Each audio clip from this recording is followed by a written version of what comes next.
राधे राधे सभी भक्तों को। कैसे हैं आप सभी? आशा करते हैं आप सभी बहुत अच्छे होंगे, स्वस्थ होंगे और बिहारी जी की कृपा आप सभी पर बनी रहे। तो चलिए, आज हम बात करने वाले हैं वर्धनी एकादशी। इसका महत्व क्या है और इसकी जो व्रत कथा है वो किस प्रकार से है। तो जैसे कि आप सभी को पता है कि कृष्ण पक्ष वैशाख मास के कृष्ण पक्ष की जो एकादशी है वो वर्धनी एकादशी है। उसका नाम वर्धनी एकादशी है। तो और उसका महत्व क्या क्या है और उस पर हमें क्या क्या दान करना चाहिए। तो सबसे पहले हम दान की बात कर लेते हैं। इस दिन हमको मिट्टी के कलश, जो मिट्टी का कलश होता है, इस तरह से मिट्टी का पात्र आप सिंपल सा भी ले सकते हैं, ये देखिए। और इसमें जल भर करके, जो मिट्टी का पात्र है वो जल भर करके आपको किसी को दान करना है। इस तरह से आप मिट्टी के पात्र को जल भर करके किसी को दान कर दें। उसके अलावा आप जो हम लोग प्याऊ वगैरह लगवाते हैं ना, नहीं कर सकते, कोई बात नहीं। 5 कन्याओं को ही आप घर पे बुला करके या किसी भी व्यक्ति को जो भी कोई मतलब हम लोग राहगीर चलते होते हैं ना, उनको आप मीठा शरबत जो होता है ना, आप रूह अफ़ज़ा डाल के या कुछ नहीं है, सादा मीठा जल आप उनको पिला सकते हैं। तो ठंडी चीज़ें आप इस दिन खरबूजे का भी दान कर सकते हैं, आप सीजनी फल का भी दान कर सकते हैं। तो चलिए अब हम इसका महत्व तो जान लेते हैं। तो वर्धनी एकादशी 4 मई शनिवार को रखी जाएगी। उसका समय वगैरह जो भी है वो पिछले वीडियो में दे रखा है, तो हम उसका लिंक आपको दे देंगे। तो चलिए, इसका महत्व क्या है कि पद्म पुराण जो होता है ना हमारा, उसी के अनुसार वर्धनी एकादशी का जो व्रत है, उसका व्रत करने से मनुष्य सारे पापों से मुक्त होकर के भगवान विष्णु के लोक में प्रतिष्ठित होता है। जितना पुण्य आप कन्यादान और अनेक वर्षों तक तप करने से जो हमें उस फल की प्राप्ति होती है, उतना ही फल हमें एक वर्धनी एकादशी का व्रत करने से मिलता है।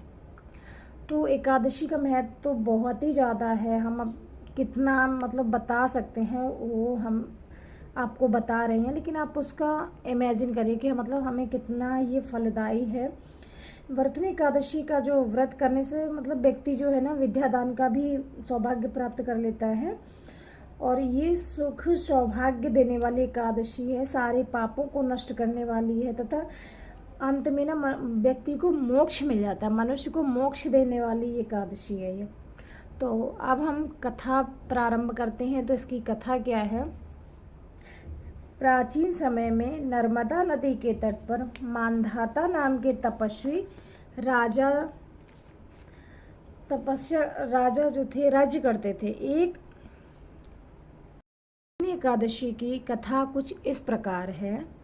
प्राचीन समय में नर्मदा नदी के तट पर मांधाता नाम के तपस्वी राजा राज्य करते थे। एक बार राजा जब तपस्या कर रहे थे, तभी वहाँ एक जंगली भालू आया और राजा का पैर चबाने लगा। लेकिन राजा तपस्या में लीन हो गया। इतना लीन थे कि भालू राजा के पैर को घसीट के जंगल में ले गया। भालू को देखकर राजा बहुत डर गए।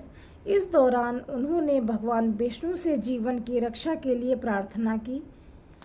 उसकी पुकार सुन प्रभु वहां प्रकट हो गए और भालू को मारकर राजा के प्राण बचाए। तब तक भालू ने राजा का पैर खा लिया।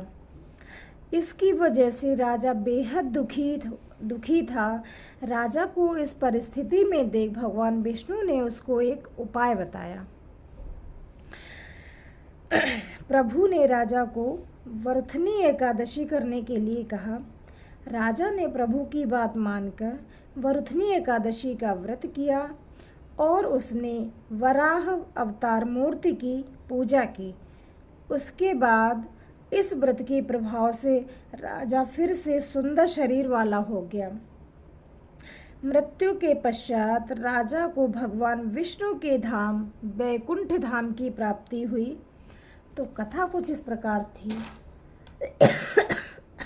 तो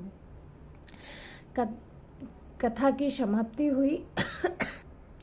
इस कथा को सुनने के बाद हमें आरती करनी चाहिए।